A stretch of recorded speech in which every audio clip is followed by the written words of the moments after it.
Hey guys, this is the Revolutionary Male and my name is Alex. Tonight I'm going to be reading you an article from a woman named Gemma Hartley entitled, "Women Aren't Nags, We're Just Fed Up. Emotional Labor is the Unpaid Job Men Still Don't Understand." And one of the many points I'm going to make by reading this article is I'm going to dispel the myth that has seemingly aroused, that's an interesting use of term there. Yeah, let's go with emerged. I think that's probably better. Emerged in popular culture relatively recently about emotional labor in interpersonal relationships. Because emotional labor has nothing to do with interpersonal relationships. How it got that definition or that understanding in popular culture, I don't know. I should actually maybe look into it. It might be interesting. But it has nothing to do with that whatsoever. So instead, let's actually find out what it's referring to. Emotional labor is the process of managing feelings and expressions to fulfill the emotional requirements of a job. More specifically, workers are expected to regulate their emotions during interactions with customers, coworkers, and superiors. This includes analysis and decision-making in terms of the expression of emotion, whether actually felt or not, as well as its opposite, the suppression of emotions that are felt but not expressed. This is done so as to produce a certain feeling in the customer or client that will allow the company or organization to succeed. There you go. Very simple. Emotional labor is essentially the emotional work that you do at your job to satisfy a customer, to satisfy a client, to mediate a conflict between coworkers. It has nothing to do with interpersonal relationships whatsoever. And so it's interesting that this term has emerged in popular culture as applicable to interpersonal relationships. Primarily, this term used in this context is being done so by women, specifically referring to their husbands or male partners in a kind of condescending or demeaning or belittling way, which is interesting. It's interesting that they see their interpersonal relationships as jobs. And I think that's something we'll come back to as we get through Gemma's article here. The very odd and unrealistic perspective that so many of these women specifically have about what their relationships should be, should look like, and are. So let's go ahead and actually get into the article. Again, for your, if you didn't remember, the title is "Women Aren't Nags, We're Just Fed Up. Emotional Labor is the Unpaid Job Men Still Don't Understand." Written by Gemma Hartley, published on September 27th of 2017. And as always, I'll put the actual link in the description. For Mother's Day, I asked for one thing: a house cleaning service. Bathrooms and floors specifically, windows if the extra expense was reasonable. The gift, for me, was not so much in the cleaning itself, but the fact that for once I would not be in charge of the household office work. I would not have to make the calls, get multiple quotes, research and vet each service, arrange payment, and schedule the appointment. The real gift I wanted was to be relieved of the emotional labor of a single task that had been nagging at the back of my mind. The clean house would simply be a bonus. Now, this is a bizarre request to make because there's essentially different layers of goals to accomplish. She wants the clean house. She wants someone who exists outside the family to provide this clean house. And she wants that person to contact multiple cleaning services, vet them, get quotes and prices for their contracts, and then follow and sign a deal. It's a very odd request for a Mother's Day gift.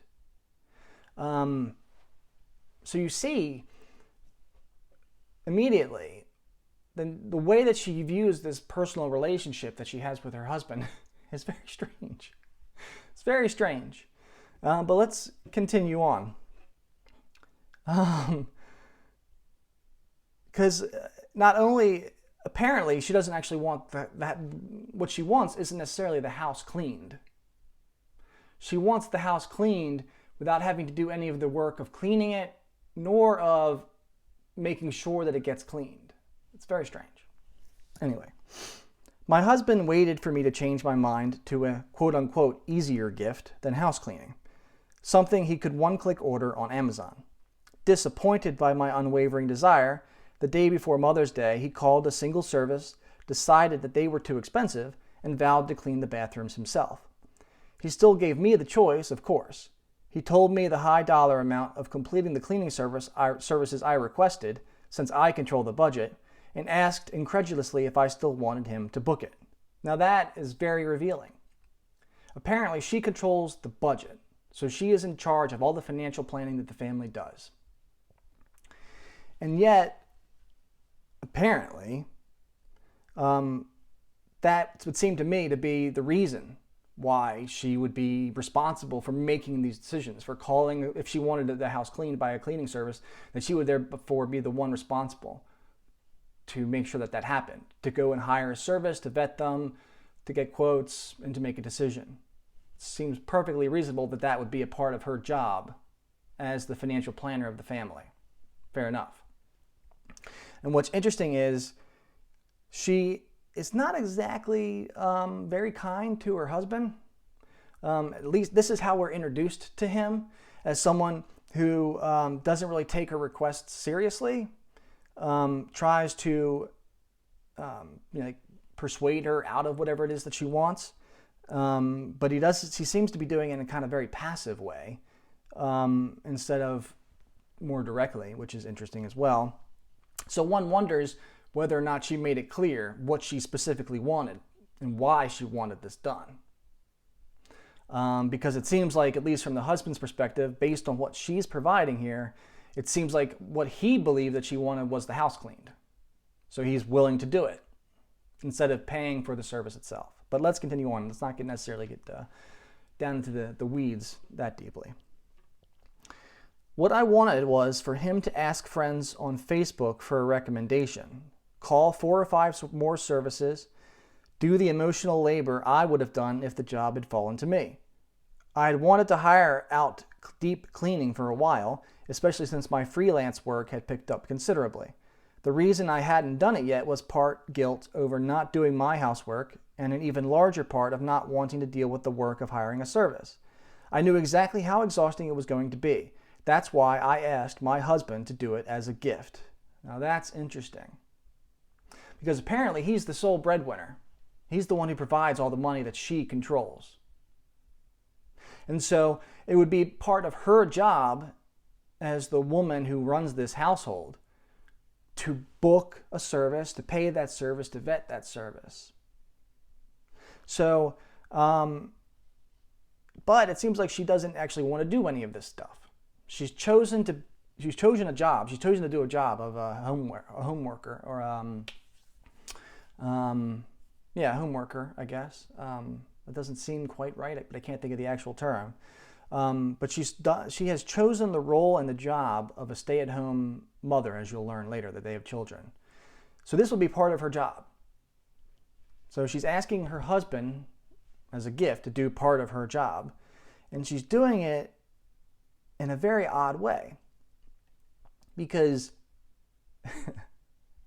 she wants to hire this service because she doesn't like cleaning, but she doesn't actually want to hire the service or go through the process of hiring the service because it makes her feel guilty that she doesn't like the job that she has accepted.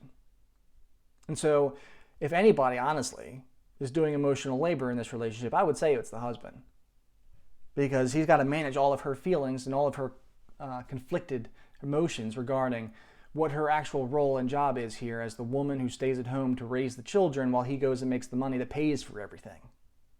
But whatever, According to Dr. Michelle Ramsey, Associate Professor of Communication Arts and Sciences at Penn State Berks, emotional labor is often conflated with problem solving.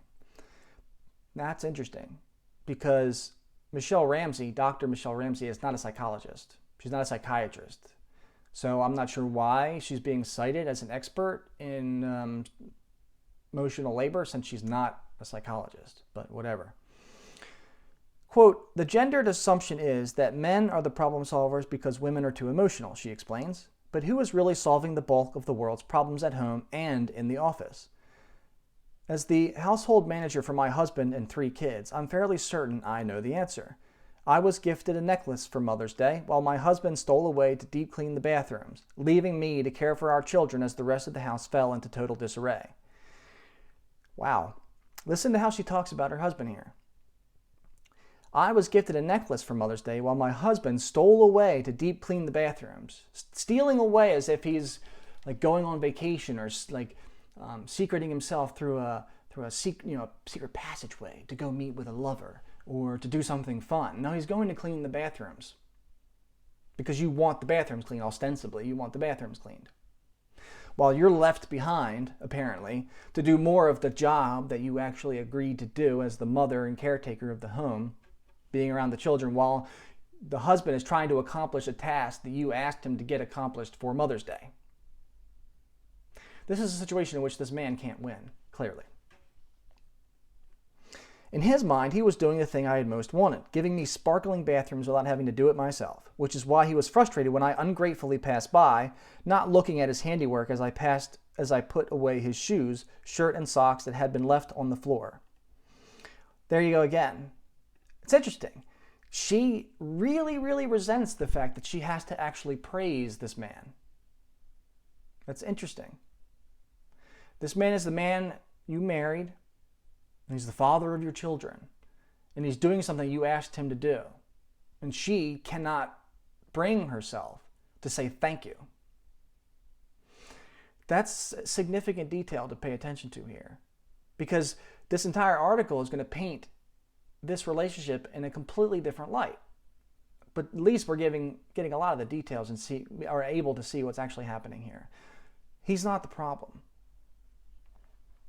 I stumbled over the box of gift wrap he had pulled off a high shelf 2 days earlier and left it in the center of our closet. In order to put it back, I had to get a kitchen chair and drag it into our closet so I could reach the shelf where it belonged. All you have to do is ask me to put it back, he said, watching me struggle. It was obvious that the box was in the way, that it needed to be put back. It would have been easy for him to just reach up and put it away. But instead, he had stepped around it, willfully ignoring it for 2 days. It was up to me to tell him that he should put away something he got out in the first place. That's the point, I said, now in tears. I don't want to have to ask. Doesn't she sound like a toddler or a child? He should read my mind. I shouldn't have to tell him what I need and what I want. He should just know. Isn't that ridiculous? It's absolutely ridiculous. I don't care what the issue is that we're talking about here. This woman expects her husband to read her mind. It's an unfair request because he doesn't live in there. And the way she talks here, it's the way a child would talk. You have responsibilities and obligations. It's a part of life. And if you can't manage it without breaking into tears, maybe you need to get some help, lady. Good Lord. Making mountains out of molehills. This is clearly a woman who has had a much too easy life because these are not real problems. Anyway, the crying, the snapping at him, it all required damage control. I wonder why. If you're being unjustifiably rude or critical or just mean to another person, I would expect that person to get upset. I have a problem with it, especially if there's someone who has self-respect. But apparently for her, this is damage control. That something has to be done via damage control once it's been carried out. Not as if there's anything inherently wrong with it in the first place. I had to tell him how much I appreciated the bathroom cleaning. God forbid. But perhaps he could do it another time, like when our kids were in bed. Yes, because that's exactly when you want to make noise and clean the house, when the children are asleep. That makes perfect sense. So everything has to be done according to her timeline, so that he can clean the bathroom so that she doesn't have to take care of the kids. Because if he's cleaning the bathroom, then he can't take care of the kids. It's nuts, right? It's nuts. Then I tried to gingerly explain the concept of emotional labor. I doubt it was very ginger based on the way she communicates here. That I was the manager of the household, and that being manager was a lot of thankless work.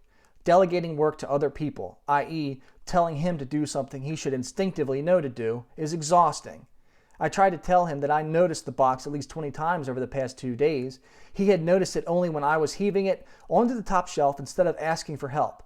The whole explanation took a lot of restraint. I'm sorry, but if it requires a tremendous amount of restraint to express your feelings and to ask for what you need to get help. because there's something else going on here. And this happens a lot in relationships, especially with women, because this is not an issue. It's not my responsibility just because I'm a man to read your mind, just because you're a woman. It's absurd. Communicate your needs. Just because something bothers you doesn't mean it bothers me. We each have a certain set of priorities. And a box being in the middle of the closet floor is not necessarily a high priority for a lot of people, men or women. It's something that can wait till later. Or maybe this particular person has a need for that stuff that is not immediately necessary and it's left out as a reminder. I mean, who knows? There could be a million explanations for this.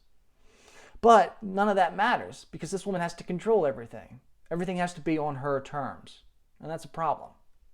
And you can see that everything has to be on her terms because she doesn't really seem to contribute much to the house based on everything that we've read, because she doesn't work or make a consistent living or a sufficient enough living to actually pay for anything. And yet she doesn't actually want to engage in any of the aspects of her job that are actually part of her job as the person who stays at home and takes care of the family and manages the household. I'm not saying you have to like it or enjoy it, but you have duties and obligations and responsibilities. And it's not fair just because you have those duties, responsibilities, and obligations that you signed up for to take it out on your partner that you don't like it. It's not fair. Anyway, this is going to be a long video.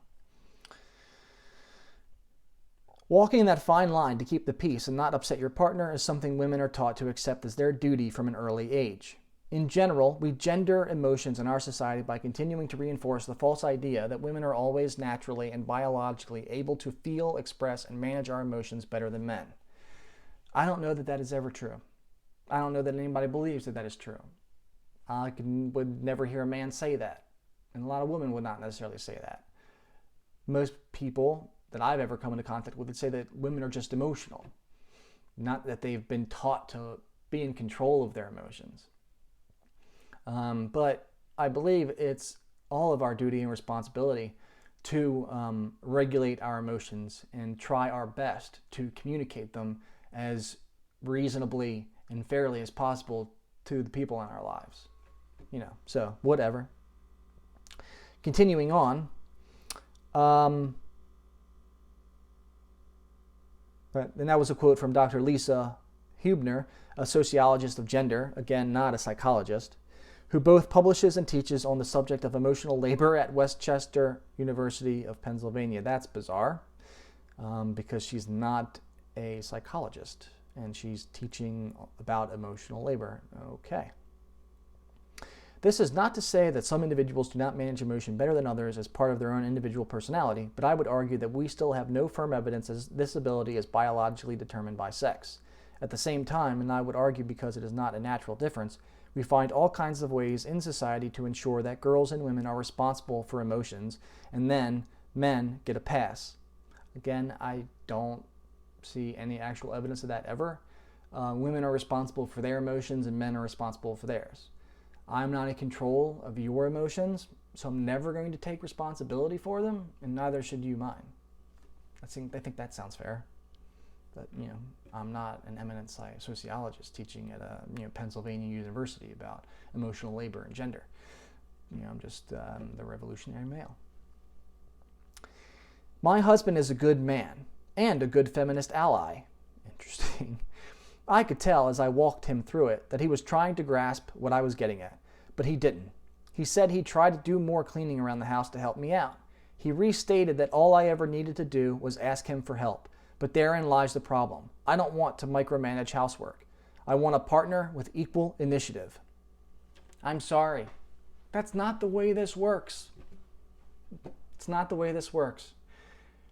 Just because you're in a relationship with this guy doesn't mean he's going to be exactly the same as you. And if that's what you needed, then you should have married someone else. This is ridiculous. Utterly ridiculous. Just because they don't see the world the same way. They don't have necessarily the same priorities, especially because he has a job all of his own out in the world that pays for all that stuff that you're worried about. And that's going to consume a lot of his time. And so in order for him to help you, you're going to have to ask. Just as if he needed help with something that was related to his job, you, not being someone who's intimately involved in that, would have to be asked to help specifically. That's just the way that stuff works. This is ridiculous. However, it's not as easy as telling him that. My husband, despite his good nature and admirable intentions, she's very patronizing, still responds to criticism in a very patriarchal way. Good God. Forcing him to see emotional labor for the work it is feels like a personal attack on his character. Interesting. Very interesting. Forcing him to see. That's the words she used. She's not talking about from his perspective. She is saying forcing him to see. That's what she is doing.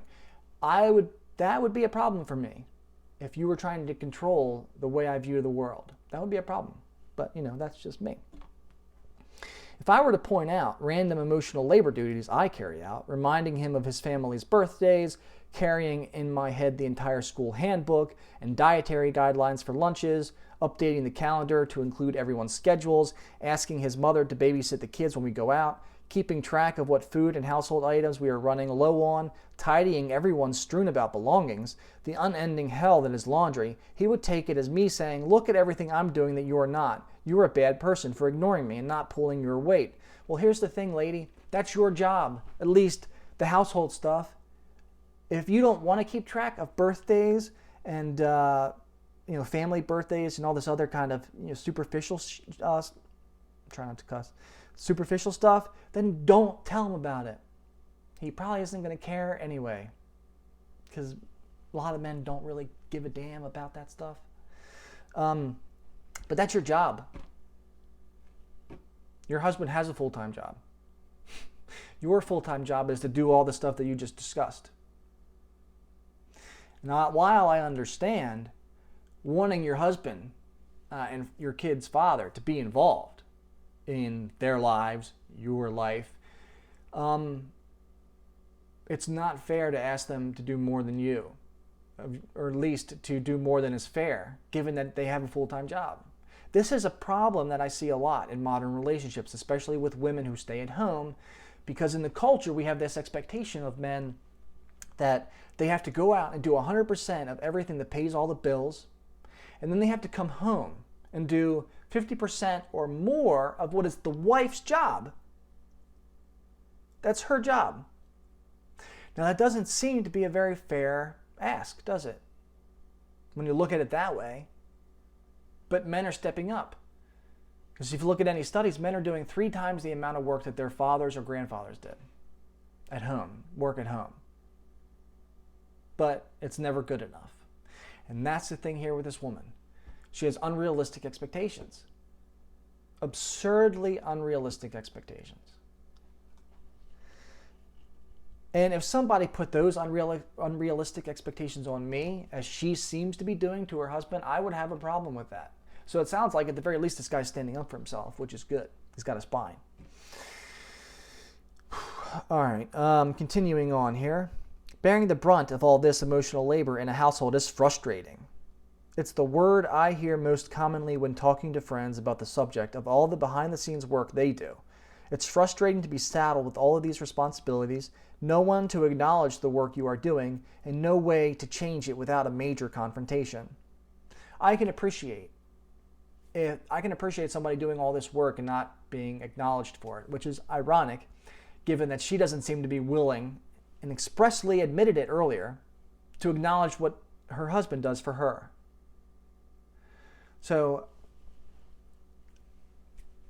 I mean, if I were this guy's friend, I would have hoped that I would have seen all these issues and tell him just to leave this lady, but good Lord. What bothers me most about having any conversation around emotional labor is being seen as a nag, says Kelly Birch, a freelance journalist who works primarily from home. My partner feels irritated and defensive by the fact that I'm always pointing out what he's not doing. It shuts him down.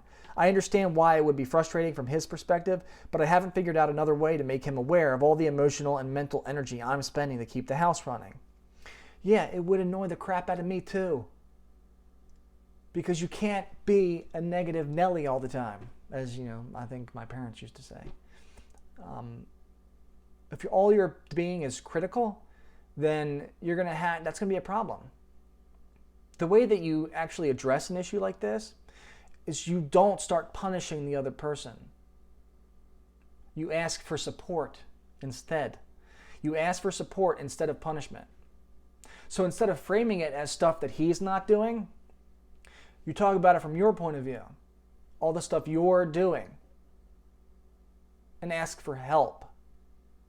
I just need you to help me. It's not that you're not doing it. I just need some more support. I know you're busy. I know you're working your butt off, but I'm going through this right now. I'm going through that right now. I need some help. Would you please help me? That's all that it takes. These conversations are not hard. But I think what's happening here is that these women specifically want to have their cake and eat it too, because they want their husbands to read their minds and not ask. So they want all this stuff done, but they don't want to actually talk about it. And that's a problem for them. All right. Even having a conversation about the imbalance of emotional labor becomes emotional labor. No, it's not. None of this is emotional labor. It doesn't apply. You know why? You know what the really, really, really big difference is here? Emotional labor applies to the workplace, where you can't be honest about how you feel. That's what you're supposed to do in a personal relationship, is be honest about how you feel. That's how you get stuff accomplished. Hopefully that didn't sound too bad that I hit the wire there, but this is incredibly frustrating. If you can't be honest about how you feel in a personal relationship with your wife, with your husband, you have much bigger problems, lady. I mean, it's very simple. Why the hell are you in a personal relationship in the first place? You're just trying to lie or deceive or just not be honest and get them to read your mind. That's a problem.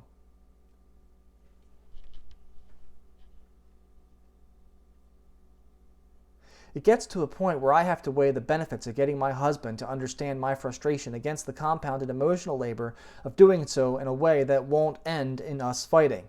Usually, I let it slide, reminding myself that I'm lucky to have a partner who willingly complies to any task I decide to assign him. That's incredible. The husband is willing to do whatever she asks, and it's still not good enough. It's still not good enough because he's not reading her mind. He's not picking up on all of her social cues and this cue and that cue and this and that in order to figure out what she magically wants without her actually having to communicate it.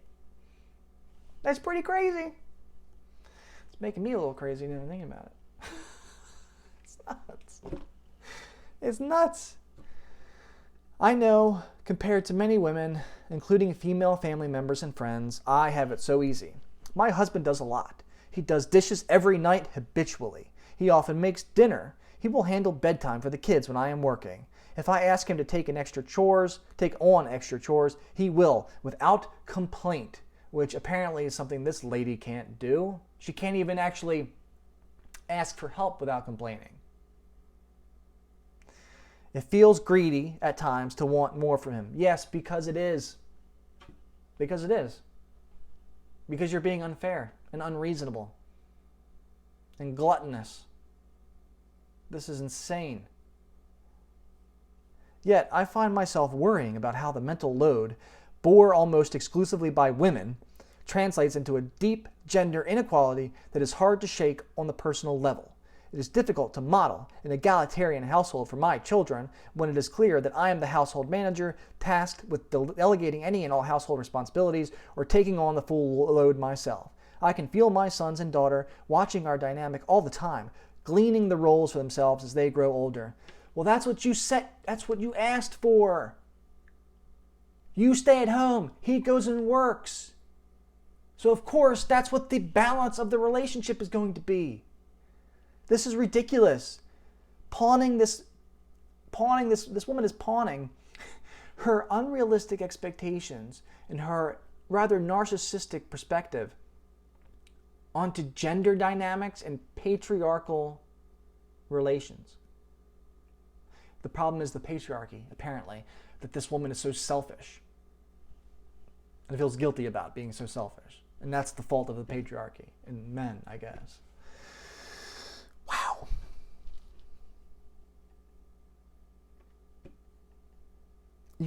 And here's the thing, too. You do have an egalitarian household. You do. Your husband has a full-time job. You have a full-time job. That's an egalitarian household. When I brush my daughter's hair and elaborately braid it around the side of her scalp, I am doing the thing that is expected of me. You're doing what you have decided is expected of you. Nobody else. When my husband brushes out tangles before bedtime, he needs his efforts noticed and congratulated, saying aloud in front of both me and her that it took him a whole 15 minutes. There are many small examples of where the work I normally do must be lauded when transferred to my husband. It seems like a small annoyance, but its significance looms larger. God forbid that you express gratitude when your husband does something that he normally doesn't do or is not responsible for. Or maybe in that moment he's even trying to communicate to you that you put too much on yourself and then blame him for it. Because as far as I know, she's writing here, there's no law that demands that she brush and braid her daughter's hair, that's right, a certain way. She just decided to do that and then wants to punish her husband for not doing that. This is insane. It's really insane. And I'm going into detail to this level and making this an incredibly long video, as I can see now, just because I want you guys to really start thinking about these things. Because in our culture, in our society, we have been feminized in our perspective about a lot of this behavior, and we don't realize how toxic it is when women do it. My son will boast of his clean room and any other jobs he has done. Well, it sounds like he has a good, perspective of himself, good self-esteem, confidence. My daughter will quietly put her clothes in the hamper and get dressed each day without being asked. Well, it looks like he's modeling his father, which is natural, and she's modeling you, which is natural. Unfortunately, you're not healthy. And that's why your daughter is likely exhibiting the same behaviors. They are 6 and 4 respectively. Unless I engage in this conversation on emotional labor and actively change the roles we inhabit, our children will do the same. They are already following in our footsteps. We are leading them toward the same imbalance. No, you're not. You're leading them toward the same balanced relationship because you both have full-time jobs. Simple as that. Children learn their communication patterns and gender roles. Kids can recognize proper gender behavior by age 3 from a variety of people and institutions, but their parents are the ones that they, in theory, interact with the most, notes Dr. Ramsey. Again, the woman, I believe it was a woman, Michelle, I think was her name. But regardless, not a psychologist. So if we want to change the expectations of emotional labor for the next generation, it has to start at home. For parents, this means making sure that one spouse does not do more of that type of labor than the other. Speaking in terms of how emotional labor is currently divided, girls will hopefully learn not to expect to have to do that labor, and boys will hopefully learn not to expect females to do that labor for them. Children watching parents share that emotional labor will be more likely to be children who expect that labor to be shared in their own lives. Honestly, it sounds like the husband's doing all the emotional labor in this relationship, even though it doesn't apply. I know it's not going to be easy for either of us to tackle the splitting of emotional labor, nor do I ever expect it to be completely equitable. I'll admit that I probably enjoy certain types of emotional labor far more than my husband, like planning our meals and vacations. Not emotional labor. That's your job as the housekeeper. It's your job. I'm also more skilled at emotional labor on the whole because I've had my entire life to practice it. I would imagine you're more skilled because you're a narcissistic control freak. But, that's just my non-diagnostic analysis here. I was going to say diagnosis, but then that was kind of redundant. But if we're lucky, he's got a whole lot of life left to hone his emotional labor skills. God, I feel sorry for this guy. And to change the course of our children's future. Our sons can still learn to carry their own weight. Our daughter can learn not to carry others. The end. Wow, that was exhausting. Emotional labor. I get one, not really, because I shared how I felt. So I'm not engaging with not engaging in emotional labor with you guys. But Jesus. Anyway, I'm going to cut the video there since it's 35 minutes long. And I think I'm going to come back to this issue because it brought up some stuff at another point in time. But if you guys, I would appreciate it if you like the video, please like it again. I'm terrible at this. If you guys liked the video, please hit the like button. If you didn't like it, please hit the dislike button. If you have anything to share, comments, questions, go ahead and put them in the comments. Or send me an email, therevolutionarymail@gmail.com. Thanks you guys for watching, and I'll see you next time.